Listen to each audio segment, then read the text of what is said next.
Hello everybody, and welcome to our first streamiversary No Walls live stream with the incredible guest, Toby Regbo. Toby, thank you so much for being here. Good evening, everyone. Those are some nice intro visuals. I enjoyed the exploding graphics. There's very much a kind of, as you probably remember, but it's definitely been heightened, like a sort of old school VHS file thing. That we're consistently trying to play with. Many other brilliant streamers do it better than us, but you know, I think I like the aesthetic. I like it a lot. Good, because if you'd have come on here and been like, "This aesthetic's trash," can you change? Hate this can aesthetic. You change every single thing? Can you change every single thing about this? Actually, I need to get off right now. Everyone in the chat, can you check our levels for us? Are you hearing me and Toby loud and clear? This is the 30-second latency delay that we've got. We can wait and see. James was explaining the latent lags of Twitch.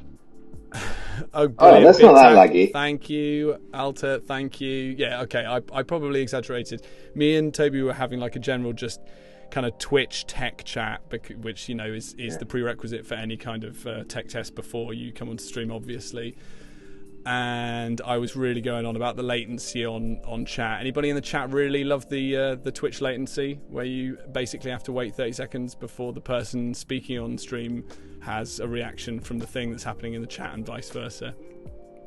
Not a fan, but they're working on it. What I'm noticing is that my lag, I'm looking at my own face, and it's a second delay for me, so I can watch my own I can watch me react to my own reactions in a sort of endless loop. And doing this, I realise how much my face does when I just think it's not doing anything. Every time I look up and see my own face, it's going like... Yeah, which for someone who has like exceptional camera skills, that's probably quite an intense note to give yourself. Good editors. Good. I've seen your camera skills. No, that's not true. I've seen your camera skills at work, and they are impeccable, honed and trained to within an inch of your life. Actually, I like to think that my camera skills are up there, but most camera operators. Your camera skills are excellent. Thank you. Actually, I don't know why I've got straight into just trying to compete on compliments levels immediately. That's all this stream's going to be. Me telling you how much I like your work, and hopefully you reciprocate until you stop, until one of me stops. Chat, thank you so much for being here. This is a fun stream because I've been, as I was saying to Toby, streaming alone quite a lot recently, and that's been really fun. I mean, I've missed Claire because she's been very, very busy doing her own stuff, her own stream. Thank you everyone from Claire's stream who's piled in to this stream. I promise you it's going to have very much a Wii Squad flavour, as our streams always do, because you know Claire's presence is strong whether she's there or not. And we are going to be playing Chained Together, which, Toby, actually I was very happy that you were excited about that prospect of Chained Together straight off the bat. I wondered whether you would be like, what is that? But apparently you already know it, and you're actually you're quite into the idea, even though this will be the first time playing it for you as well, right? I saw a video of that guy Dunkey play it. Dunkey, I don't know Dunkey. Who? You know him? People in the chat know Dunkey. He's like a YouTube gamer guy, He was playing it with his friends and making it impossible for them to play. I've seen some videos of it, I don't know whether it's like inbuilt into the game that it makes it really annoying and difficult to be able to work together, or whether he was just being obtuse, and whether with our great team skills that we've already honed of years of working together, whether we're going to make this look super easy. I haven't played a game in about a year, so. Well, yes, I mean that doesn't help. I generally have had not enough time to game at all, and this will be the first game I've played for a long time on keyboard and mouse. So you using keyboard and mouse? Are we gonna try it on keyboard and mouse? I am. I'm using like an unnecessarily finessed gaming keyboard that's like built for like reflexes on Call of Duty, and I use it to like type emails, and every time I press a key it's like like my emails get C4 typed so fast. Yeah. But also it's really easy to make mistakes on it because the keys go down really easily, so my emails are full of errors. But yeah, that's what I've got. I've got one of those. It lights up in the dark. It's rainbowy and it lights up in the dark. It's got the RGBs. It's got the RGBs, which the RGBs. always reminds me of sort of early Need for Speed aesthetics, right? You know, it's like I feel like a racer in maybe Essex or Esher, Surrey, somewhere, just revving my Nissan Lark or something similar. Yeah, absolutely. It makes me want to vape a massive vape at the same time and blow my cool smoke rings through all the different colours. So it wants. You could, we could set. I'm sure we could set that up for a later stream. Are you for the chat who are out there? Are you happy to explain your absurd gaming rig situation? The fact that you have a computer that, I mean, I think that most AI researchers would be quite happy to boot up just to get their models running shipshape. I'm slightly embarrassed because I mean I've got this a games company who I'm supposed to be, I suppose, promoting and working. You're sponsored by. I'm sponsored by PC Scans, I think. Have sent me an unbelievable rig that is just, I mean, it shows how little that I know about gaming rigs that James actually came over to my place and I was like, oh, all the stuff is still in the boxes and we're going to have to put the rig together. And then he opened up the actual computer and was like, nah, it's all already built. Like I was like, I had all these empty boxes that they'd taken the components out of and built the computer for me.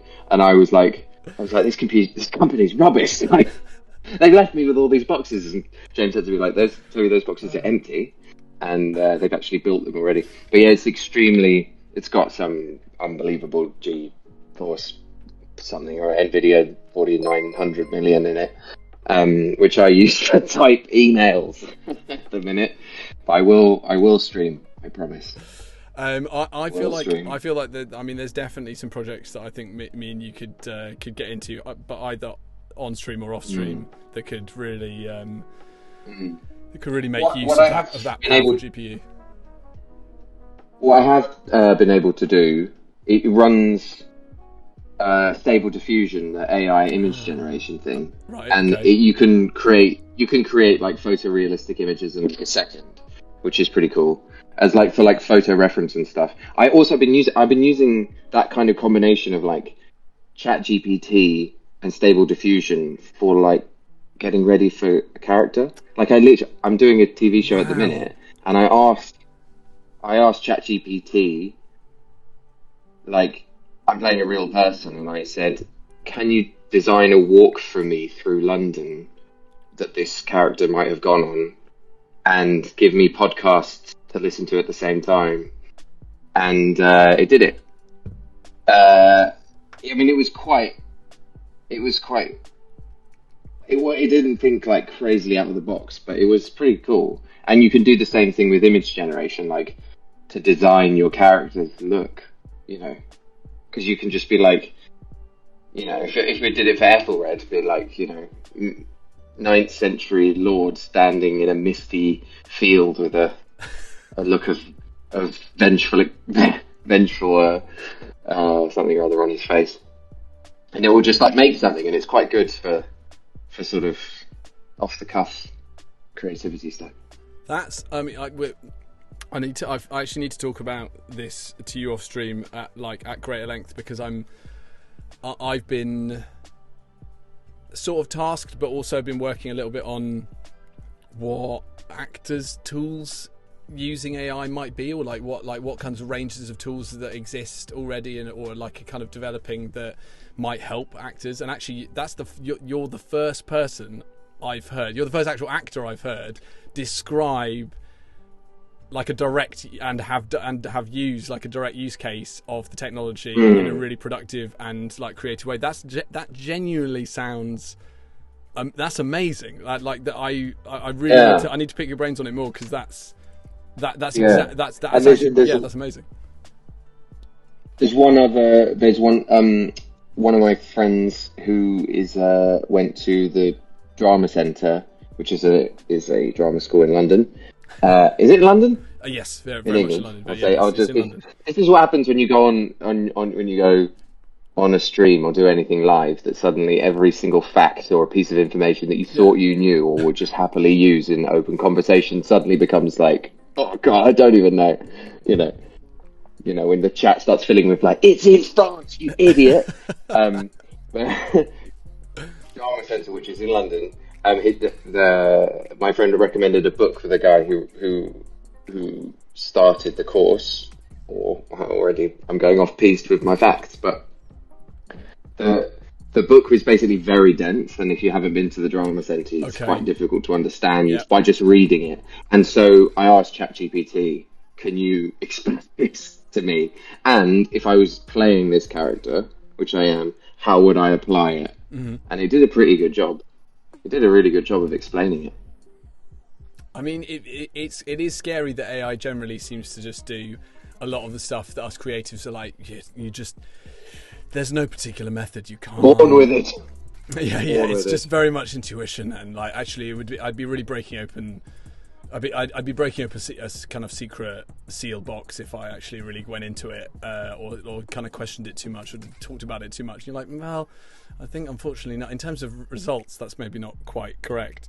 But I do want to ask you, because I think it's interesting for people. What was that walk? Did you do that walk, and what was it like? Like, what was the thing it gave you useful? Was it fun? Like, it was the thing about, I think the limit of the AI thing is that, you know, and what some people say is that it's not very creative. It's kind of it, and because it's the large language models kind of work on like some sort of average or predictability, like what's the most predictable word that would come next. There's a certain level of like of predictability when it comes to those kinds of things, especially when I'm asking like such a bizarre question. I think it kind of somehow gets filtered down to quite obvious things. Like I'm playing someone in the 1930s, and so it was like, well, you should go to these things that were famous for the 1930s.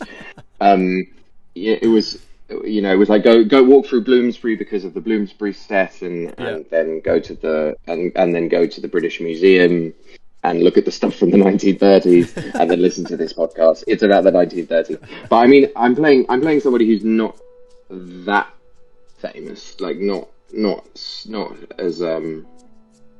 as famous as someone like Winston Churchill from the 1930s. So it was. I was surprised that ChatGPT really even knew who it was. But I suppose that's what you get when you have access to all the information in the world. You do know most stuff. Yeah, but sometimes I don't know how you feel like as an actor. Sometimes that, particularly like historical research and the kind of character stuff you could do, and that also sometimes that you feel the pressure to do because you've heard other actors go like, I spent 3 years in the Guggenheim Library, really getting under the skin in the archives of this, and you're like, oh god, do I need to do that too? But sometimes it feels so overwhelming that actually that it's kind of amazing that you might be able to not strip it, but you might be able to have like that AI might enable you to have tools that allow you to just get to some of the stuff, because I don't know, in the end you hold on to really specific bits and details, don't you? It's like you find little things that make sense to you and that are interesting, and you go, oh, okay, I'll take that, and that will be the color. Well, at least I do, probably. That'll be the collage of stuff that kind of informs the character for me, because I obviously can't filter the whole thing through into this performance that probably is only however many lines in however many minutes of screen time and how etc. In a series of you can't put all your research into the scene at the end of the day, otherwise but it's just like to infuse the performance with some of that stuff, but whatever bloody means. it's like smoking a fish, or so, you know, you're kind of just getting there's some chestnut in there. There's maybe some oak barrels, some whiskey. Yeah, it's like it's a cologne form of acting. You just want to sort of get a background note. I auditioned to play an Irish guy recently, and I was asking ChatGPT, like, what would an Irishman in Dublin in a certain year see out of his window when he looked out of his window? This is so cool. Trying to get some of that, because when you go through the really factual side of things,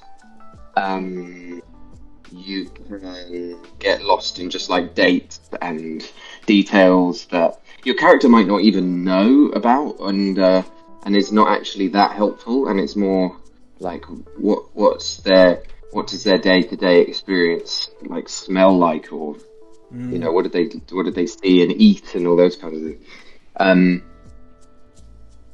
But the answer was similarly quite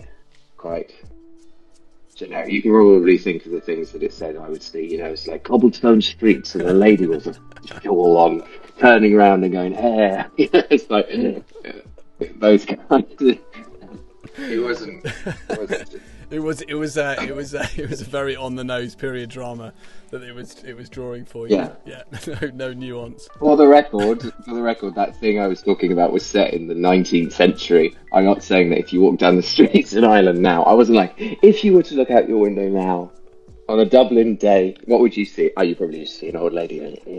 No, it's a long time ago, and it's set in an impoverished area. That's why I said that. There's lots of quite rightful sort of, I don't know, skepticism in the chat about AI, and I love this stream's become an AI stream. I can't read any of that, so you'll have to explain it to me. I can't see any of it. Citric Enjoyer, whose handle I think speaks for itself. Yes. My issue with AI is how it learns, especially when it comes to learning stealing from creatives who didn't give consent. A lot of people are saying that you know, it has lots of biases, not very many checks and balances, and these are things that I definitely agree with. The kind of scraping of the internet for information, particularly like creative information, I think does make the models a bit problematic, and the fact that they often have these seemingly hilarious but also very dark you know, biases or prejudices that obviously they've just learned because that's what's out there on the internet. So they're like, you know, that's obviously cool to think like that because everyone seems to think like that on 4chan or Reddit or whatever. Yeah. All that stuff, I guess, is. I mean, there are plenty of things to throw at AI. Lisa M. Joshi says AI overall kind of creepy, kind of cool, but creepy too. I don't want to get into it because in a way it would be like, if we get into it, it'll be like playing mental chains together for 20 minutes and probably just falling repeatedly again and again and again back to the ground, because I probably don't know enough about it, and also I don't think, I mean, basically if anything I say was basically, I will just be some regurgitated bit of information that I've heard on a podcast. Like an AI. I'm not going to have an original thought about AI. I'm deferring my work to it. So obviously, I don't think to myself very much. No, but I'm going to do it because I'm so fascinated by the fact that you've been using it in this way, because I genuinely find that I think that's a really creative way to use it, and that it is quite a good, it's quite a good early example and early model of like how artists can use it and can infit. I mean, some of the artists that I follow, particularly photographic artists that use AI, a lot of it's about interfering with the models and trying to create practices or create artworks that in themselves interfere with the information that the models that they're using are getting. Like there's a great example of I can't remember what her name is, but a photographer in America who's created work where she feeds back in proliferates over the internet images of herself that are ginger, and I think she's not ginger. That's like the whole point. And so as she's doing it, the model is seeing more, like, because she's like flooding the internet with more and more images of her ginger, and so the model is then ingesting more and more and more of these and going like, oh, great, she's ginger. And so you can see over time she's created this kind of montage of like photographic work over time as she basically pollutes the model with incorrect information about her visually, which I think is there's lots of fun stuff that I think artists can do directly with AI, but also I just think it's really interesting to see what it can give each individual practice that, you know, is personally like useful and personally works. And you're one, literally. I'm a bit. Yeah, and I know this sounds like it's just stream talk, and it's not. It's just because my voice has got slightly higher, and I'm suddenly just getting very seemingly very jumpy. But that, like, I'm slightly in awe that you've been like, let's give this a go. Yeah, okay, let's see what, because there's so many things. Like, it's the argument that I give on the stream all the time about, for me, gaming and research. That, like, recently I did Marie Antoinette season 2, and one of the first things I wanted to do was get into Assassin's Creed. Which one is? What's it called? The one that's set in like just post-revolutionary France. Because what other situation, what other environment can I go into, like a one-to-one replica of Paris, and just wander around and like have an immersive experience? Like, of course, there's loads of films I could watch, there's loads of books I could read, there's lots of things I could do that might indirectly give me that, but actually just like wandering around in an environment that's been built to try and replicate the experience, that's really, you start to feel like a sense of that place and that time in a way that's kind of hard to do without time travel. And I think asking a really powerful information gatherer to be like, oh, give me something on this, give me something on this, give me something. It's like having this incredible kind of committee of researchers going, oh, you want to know about this? There's this, or you want to know about that? There's this, which I just think is really, it's a really cool use case. Yeah, it's just basically like having researchers help you with your thoughts. But it feels just like a very, very, very advanced version of a Google search. Yeah. That does things. Yeah. It does like 10 Google searches in a row and combines them together. In a way where sometimes you can feel a bit like at a loss with a Google search and not really sure where to go. And it starts a conversation. You can also do things where you're like, pretend that you're like, you tell ChatGPT, like, pretend that you are Stanislavski acting coach and talk me through this thing. You know, you can, I've seen some videos where people say like, oh, talk to it, ask it to be like your business manager or your financial advisor and talk through, something. And that's quite useful. But you can feel the limits of its kind of creative abilities. It's quite, it's like the law of averages kind of reduces its answers down. Also, I know on the thing about it being a bit, I mean, it does seem like the people at OpenAI have done a lot of work to try and make it as balanced as possible, almost to the point of it being ludicrously balanced sometimes, where it's like no matter what you even ask it, like you ask it for a lasagna recipe, and then at the end it's like, and we must always remember that some people like lasagna and some people don't like lasagna, and that's fine, because the lasagna lovers and the non-lasagna lovers can work together to create a more balanced and unified world, much like the humble lasagna. Like, Jesus, yeah, I get it. Yeah. We're not gonna have a war, I promise. Well, on that note, I am going to bring in Claire, who has come from her stream and is going to jump in and give us her take straight away on AI. Isn't that right? Hang on, isn't that right, Claire? You don't even get He didn't give me a 3, 2, 1. I was like, so sorry. Dead. It's because you're so pro that I was like, you know what? You're coming straight in. You're coming straight in. How are you doing? Oh my god. I'm alright, thank you. Like, I've been up since 5, so I'm not a pro today. I'm like dead. I'm so dead. I don't have a take on AI, but I do and I don't. But I really like listening to Toby and the way that he uses or has been using AI, and I think that's really, really useful.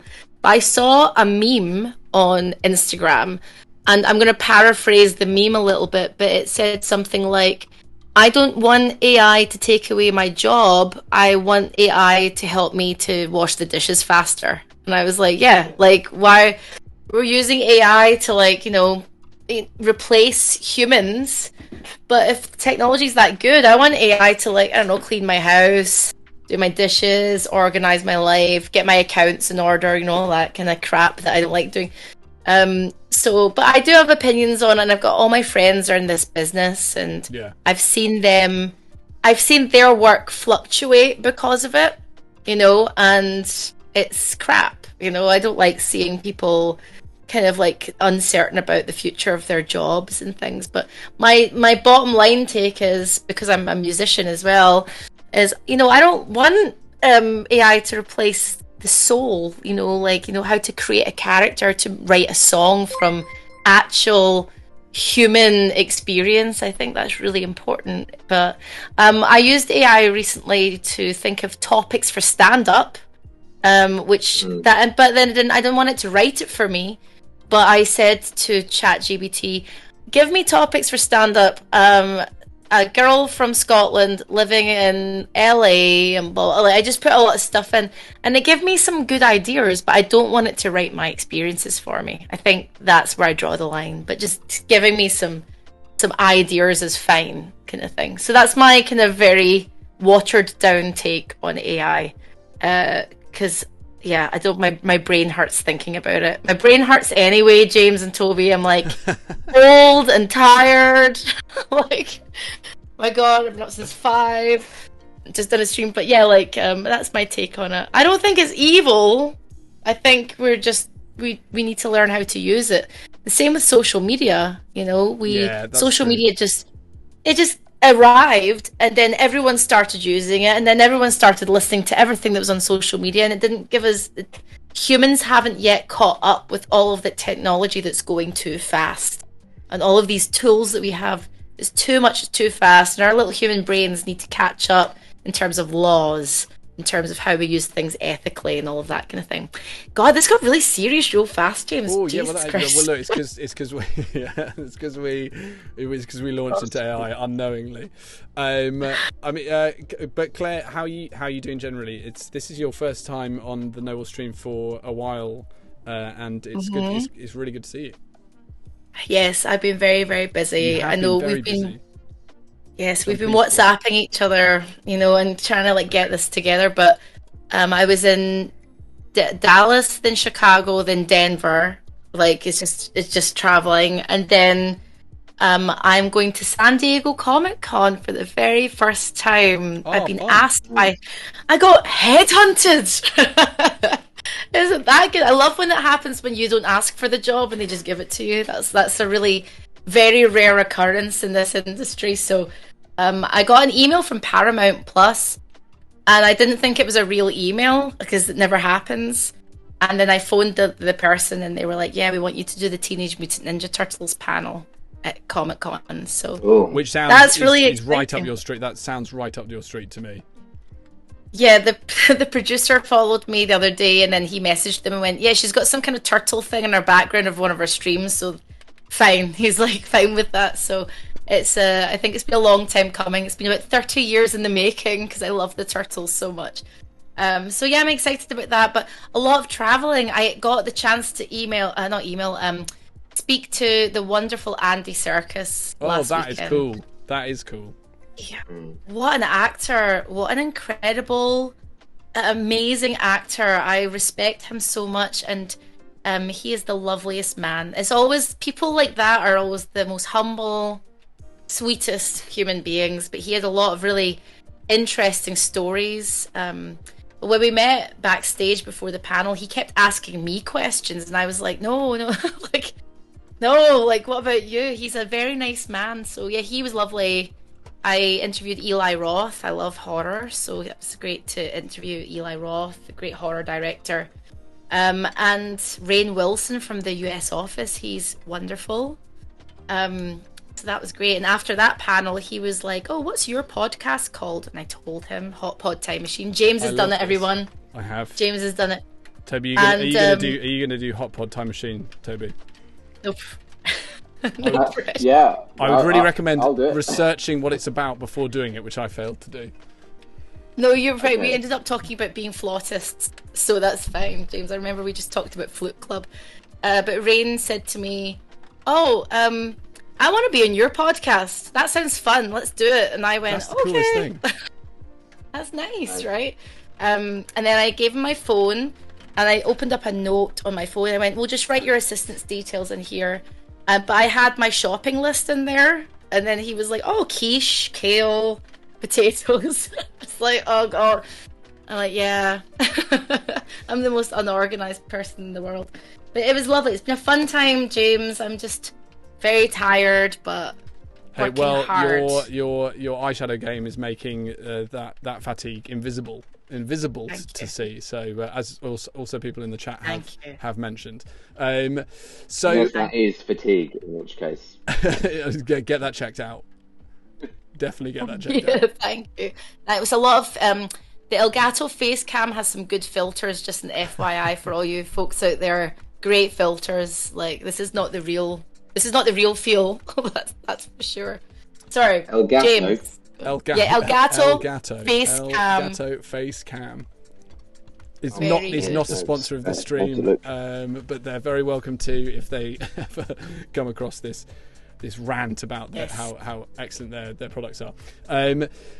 I feel like we are ready to jump into Chain Together, jump into Hell, which is, for those of you who've been on the stream recently when it's just been me, is like was completely by accident incredibly topical, because Senua's Sacrifice, which is a game that I've been playing alone in the dark with regular and irregular intervals of Norse poetry and mythology shoved in just to entertain myself, is again about going down into hell. And so we're kind of reversing the geometry here and trying to climb out of hell in a game that I don't know if it can rival Senua's Sacrifice in terms of what it's trying to do, visual fidelity, storytelling, etc. But it is a cursed game, and it's a lot of fun, and I'm very excited to play it with you, Toby and Claire. Thank you very much for joining, so that we can have a three chain. Three chain. Oh, you okay. I think every extra person compounds the difficulty by like a factor. Yeah, 100%. But luckily, Claire has actually played the game, so she might have something to tell us that might help us get over like the first hurdle. I don't know. I'll say, James, just to cut across you just for a second, and then let you continue. All I'm gonna say, boys, is communication is key. That's all. There's no lag. Shit. Yeah, exactly. Hopefully there's no lag, but communication is all about timing and communication. Lucky that there's no lag. Fingers crossed. I feel like sorry, James. No, not at all. From having watched videos, I feel like a lot of them are just like people going 1, 2, 3. 1, 2, 3. Jump, which I do. I really like that's become a really entertaining thing for the internet to see. It's just people like counting down to an either effective or an ineffective mutual movement. But we're going to find out. Yes. Toby, are you ready? You're already in the lobby. I'm in. Claire, should we try and set you up? So I will send you the details. So otherwise, anyone in the chat could just suddenly jump in, and that could be fun, but also quite. We end up with 25 people. I haven't streamed for 11 days, and I was just sitting looking at the screen going, of course I have to start up the game. I was like, well, it'll start up itself, things will happen. I'm like, okay, I got you. I almost read that out loud, James. That would That's fine. That's I mean, I think there are a fair number of people in the chat who do know my Steam handle, and that doesn't bother me particularly, because all they can see is that I've played, hundreds of hours of Mount and Blade. On brand. You're on brand. Yeah, James. on brand. You're on brand. Toby, what game? I mean, I know you said you haven't been playing many games on your mega rig, but what games have you played recently, or what is there anything that before we actually get into a game? Is there something you've been really enjoying? I have been playing a few things. I was playing a little bit of Factorio. Have you tried Factorio? No, but it sounds. Oh my god! It sounds good. Oh, it's so complicated. It's a top-down game where you have to get off a planet. You crash on a planet. Okay. It starts really simply, like you're a little guy and you have to collect wood and stone, but like very, very, very quickly you want to automate everything that you do, and so you start building factories with. It's a lot of like. From the top, when you look at the game, if you haven't played it before, and you look at a screenshot of the game, you just think, what the hell is this? I literally don't even understand what I'm looking at.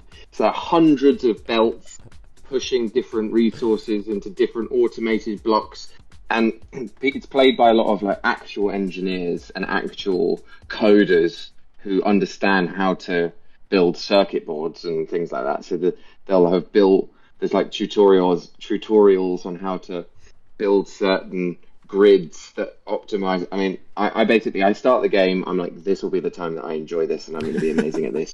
And then I get 45 minutes into it, and I like break something and go to bed. But it is quite addictive. It's one of those games. I mean, all of the reviews said this, where they were like, you will like look at the clock and you'll have spent 8 hours doing it. And I did have that experience. I was waiting to hear about a job. And so I downloaded the game and I just basically played it until I heard about the job, which was like 4 days. So I was like, I'm just going to cancel out these 4 days by trying to build factories, and then 4 days later. That's actually that sounds like quite an effective technique. I might employ that. You just want to cancel time. You want to sit through it. I remember as a child, that was one of my most clear like desires and experiences. You had something really exciting coming up, like a holiday, or you were seeing a friend you hadn't seen for ages, or whatever it was, and you'd just be like, I wish I could just go to sleep and then just jump to that day. Yeah. Just which now I'm an adult, I realise is a really bad way to think about time. Yeah. You don't really want to, get rid of it. It's the only thing that you've got. But sometimes, someone as Lisa M. Joshi has said that the game is a good pastime, and I do kind of like the fact that, like, the word pastime just means I just want I want time to pass, pastime as a word, as a thing that we do. This is my pastime. I'm doing this to, like, I love that it is like literally what you just said. It's the desire to get from one point in time to another point in time. Yeah. Whilst doing and the good thing. The thing about the pastime is like the problem with waiting to hear about news, or whatever your thing is that you want to wait, that you're waiting for, especially when you're waiting to hear about a job, and you'll both know what this is like. Yep. Waiting to hear about news, that it's almost impossible to do anything. I can't read books, I can't watch movies, I can't really listen to music, I can't just walk around and enjoy the scenery and do things. It's just a game takes over your attention in a way that you can just dedicate that same kind of like ticking over mental stuff into the game, which just like makes reading a book impossible. Every sentence you just drift off in, but at least with a game it kind of keeps you focused in a way. Yeah, I know what you mean. I end up like, the only way I've managed to counter that is by keeping so impossibly busy with really annoying, boring, hard tasks that I can't think. So then when I get a good result through, I'm like, oh, that was a surprise, I forgot. But I know what you mean. I can't read a book or anything. I can't do things like that. I need my brain to be so full that I'm thinking about nothing else. And it never gets easier, especially if the job is something you really want. Like you really like, you've put whatever you've put through, and then I'll be in the shower and I'll go, oh, no, I'm thinking about it again. Or I'll be brushing my teeth, going, oh God, like I don't know. It's just part and parcel of it never gets easier. It never gets easier, but it is what it is. It's fine. So just blast your brain with as much noise as possible. That's all I can do. Or play Chain together.